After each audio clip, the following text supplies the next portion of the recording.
L'une de ces sources précieuses se trouve en Haute-Saône, dans le petit village de Velminfroy. Un chef d'entreprise alsacien va tenter de la valoriser. Tout a commencé pour Paul Poulaillon il y a 12 ans, quand il a découvert cette fontaine. Elle n'a pas bougé de place, c'est toujours la même pierre. Elle coule là depuis 150 ans. C'est une eau qui vous donne beaucoup de choses. J'en suis tombé amoureux tout de suite, quoi. Cette eau, ce n'est pas le premier amour de Monsieur Poulaillon. Il y a d'abord eu la baguette, une impressionnante success story dans la boulangerie qu'il a bâtie en 40 ans. Parti de rien, il est aujourd'hui à la tête de 40 magasins à son nom, les boulangeries Poulaillon. Son entreprise emploie 600 personnes et engrange 60 millions de chiffres d'affaires par an. Mais à 65 ans, le boulanger a décidé de mettre de l'eau à son moulin, persuadé de détenir un produit miracle. Cette eau, depuis qu'on connaît les premières analyses de 1859, c'est les mêmes que 2016. Donc l'eau n'a pas bougé. Moi j'ai pris une belle eau, quoi. Voilà. Donc c'est une eau qui n'est pas comme tout le monde, et puis on l'a prouvé, et on va le prouver que notre eau est exceptionnelle, et c'est une eau qui est vertueuse, comme on dit. C'est une eau vertueuse, c'est une eau sans défaut. En 1859, l'Académie impériale de médecine reconnaît l'eau minérale de Velminfroy comme étant l'une des meilleures de France. Particulièrement riche en calcium, en magnésium et en sulfate, elle est alors préconisée contre les maladies du foie et des intestins. La source connaît son heure de gloire dans les années 50, mais elle ne parvient pas à se faire une place parmi les nombreuses sources du pays. La production doit s'arrêter en 1962, et l'eau de Velminfroy tombe alors dans l'oubli. Jusqu'à l'arrivée de Paul Poulaillon.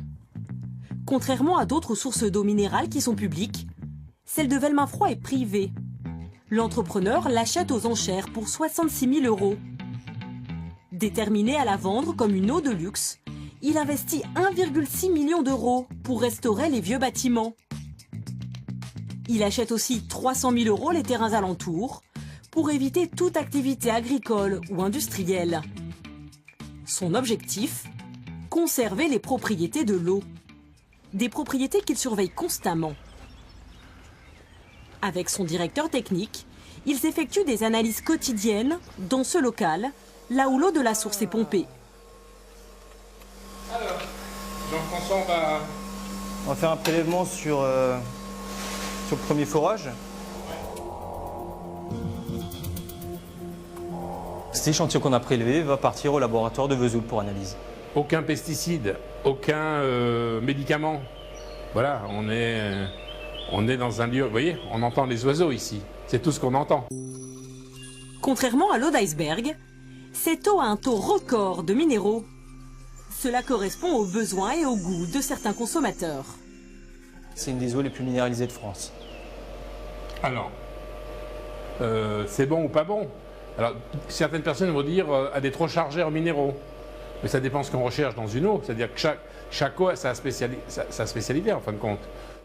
Cette eau unique, Monsieur Poulaillon va la commercialiser entre 2,50 € et 3 € la bouteille. C'est 6 fois plus cher que les eaux de supermarché. Et pour la mettre en bouteille, 1,5 km plus loin, reliée par des tuyaux souterrains, cette usine flambant neuve. Elle a coûté 6 millions d'euros. Paul Poulaillon a vu les choses en grand. Donc voilà, on y est, une semaine des premiers essais. Mais ils ont quand même bien avancé là. Ouais. Toute la partie... Les machines viennent tout juste d'être assemblées. Les tuyauteries ont été finies vendredi dernier. Ouais, c'est quand même pas mal. Hein. C'est de la belle bête. Hein. Voilà, quand on démarre avec, je dirais, de l'eau qui sort au milieu d'un champ, et après on n'imagine pas forcément tout ce qui va arriver autour, quoi. Et forcément le prix aussi. Alors le prix, après il faut l'admettre. Hein. Depuis qu'il a creusé le puits pour récupérer son eau, Paul Poulaillon s'est fait surprendre par le montant des investissements, mais aussi par la longueur du processus de commercialisation d'une eau minérale, 10 ans en moyenne. Entre les autorisations administratives et les travaux, le projet a pris beaucoup de retard. Et l'usine n'est pas encore opérationnelle. À 3 mois des premières ventes, il manque encore un élément crucial pour faire tourner les machines, l'eau. Cette immense cuve reliée au puits, censée envoyer l'eau dans l'usine, est toujours vide. Disons qu'on ne peut pas, une fois qu'on a mis en route un puits, on ne doit pas l'arrêter. On est toujours en pompage. Donc jour et nuit, ce puits pompe. Donc là, il y a de l'eau qui se perd. Oui. Oui. J'aurais bien aimé la mettre en bouteille. On perd 5 mètres cubes à l'heure. 5000 litres à l'heure. On a mis des kilomètres de tuyaux en inox, pour l'instant, juste pour mettre de l'eau dans la rivière. Voilà. Alors ça coûte un peu cher de mettre de l'eau à la rivière. Il le prend avec le sourire, mais il n'a plus de temps à perdre. En plus de son investissement total de 8 millions d'euros, réalisé grâce au succès de ses boulangeries, son manque à gagner est d'1 million d'euros par mois. Monsieur Poulaillon sait que ces sommes astronomiques vont se répercuter sur le prix de vente de sa bouteille. Ça va? Ça va et toi? Mais pour justifier un prix élevé, il existe une solution, le marketing. Bon, alors la séance d'aujourd'hui, c'est quoi là, messieurs? Alors, on va parler... Il a dépensé 500 000 euros pour s'offrir les services de cette équipe de communicants.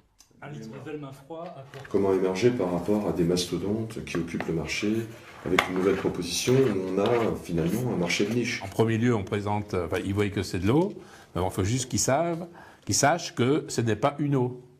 Alors ça, il faudra bien aussi dans le marketing, la communication, le dire, le faire savoir, quoi.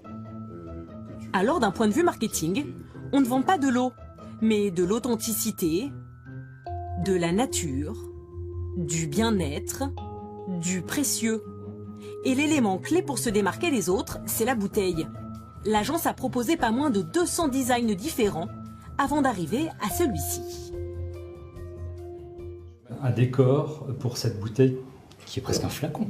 Un packaging, si vous le touchez, vous allez sentir un relief. C'est vraiment presque du polysensoriel, quoi. Ouais, déjà cette bouteille, elle est déstressante. Se toucher, c'est la traduction, c'est une sensation déjà. C'est l'éveil des sens d'une certaine manière.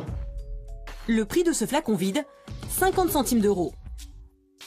Pour mettre toutes les chances de son côté, Monsieur Poulaillon a décidé de vendre son eau de luxe principalement à l'étranger. New York, Dubaï, Hong Kong, des pays où elle paraîtra exotique. C'est beaucoup plus facile à vendre un produit Made in France dans ces pays que vendre un produit France en France, puisque France en France, les gens ne sont pas tellement habitués, le Français n'est pas tellement habitué à acheter de l'eau au-dessus de 2 €. Voilà. Voilà déjà plusieurs mois que Nicolas Kyle, le directeur commercial, démarche les établissements de luxe aux 4 coins de la planète. Et pour l'étranger, la communication a été adaptée. Le parti pris de travail, c'est de partir sur un fond noir, très classieux. On va mettre en avant des diamants parce que notre eau, Delma Froid, c'est un diamant à état brut. On garde le principe de l'eau vertueuse en français parce que en français, c'est plus classe, tout simplement. Plus élégant. Plus élégant, effectivement. Les clients étrangers vont-ils être réceptifs à ces arguments? Un mois et demi plus tard, c'est opération séduction chez Monsieur Poulaillon. Des préformes, voilà, arrivent là. Elles se promènent comme ça. Dans une usine qui tourne enfin, il accueille un invité crucial, Roland XVI, l'homme à la veste bleue. Il est exportateur, spécialisé dans la haute gastronomie. Pour rentrer dans ses frais et commencer à gagner de l'argent, Paul Poulaillon doit vendre au minimum 1 million de bouteilles par mois pendant 1 an. Alors séduire ce client serait un bon début. Monsieur, lui, représente quelques centaines de milliers de bouteilles, voilà. C'est un client important. Le métier de l'exportateur, dénicher des produits de luxe à la française et les revendre à ses clients étrangers. Des hôtels de luxe, des restaurants étoilés à Hong Kong, Dubaï ou encore au Qatar. Ça me semble important pour les marchés export. Ouais. Demain, on peut étiqueter en arabe, en Absolument, chinois, c'est prévu. japonais. On saura te fournir des étiquettes en arabe, en chinois, en japonais, en russe aussi, si on devait en avoir pour tous les marchés. Ça veut dire qu'on peut passer les premières commandes. Absolument. Alors vous pouvez passer les premières commandes. Non seulement vous pouvez passer les premières commandes, mais vous pouvez même laisser un chèque d'acompte. Un camion. Un camion. Mais rien n'est encore joué. Il faut maintenant discuter prix. Pour un distributeur, donc on est à un prix moyen d'1,35 € le litre. Bon, bah, vas-y. Paul Poulaillon grince des dents, car ce prix est censé être confidentiel. 1,35 €, c'est le tarif pour les distributeurs comme Roland 16. Mais pour le consommateur, il va gonfler, notamment à cause du prix du transport. Le premier aspect, en fait, pour nous autres, ça va être l'aspect transport aussi, Nicolas. D'accord. Ouais. Okay. Savoir la liaison entre Velminfroid et Paris, Ouais. ou Le Havre, à combien on évalue, si tu as des grilles tarifaires. Là, on est en train justement de faire un appel d'offres auprès de plusieurs transporteurs. En plus du transport, les différents points de vente vont appliquer leur marge. Pour le client final, la bouteille d'1 litre de Velminfroid s'affichera entre 2,50 € et 3 € en France. Elle s'envolera jusqu'à 10 € à l'étranger. Alors, est-ce que c'est cher? Eh bien, on verra, c'est le consommateur qui va le décider. En tout cas, Roland 16, lui, y croit. Il va s'engager sur 40 000 bouteilles. Un premier chèque de 54 000 € pour Paul Poulaillon. Santé, hein. Santé. À l'avenir. À l'avenir, exactement. Le chef d'entreprise est en train de réussir son pari. Bientôt, son eau Made in France abreuvera les palaces à l'autre bout du monde, preuve que les consommateurs sont prêts à faire entrer l'eau dans le domaine du luxe.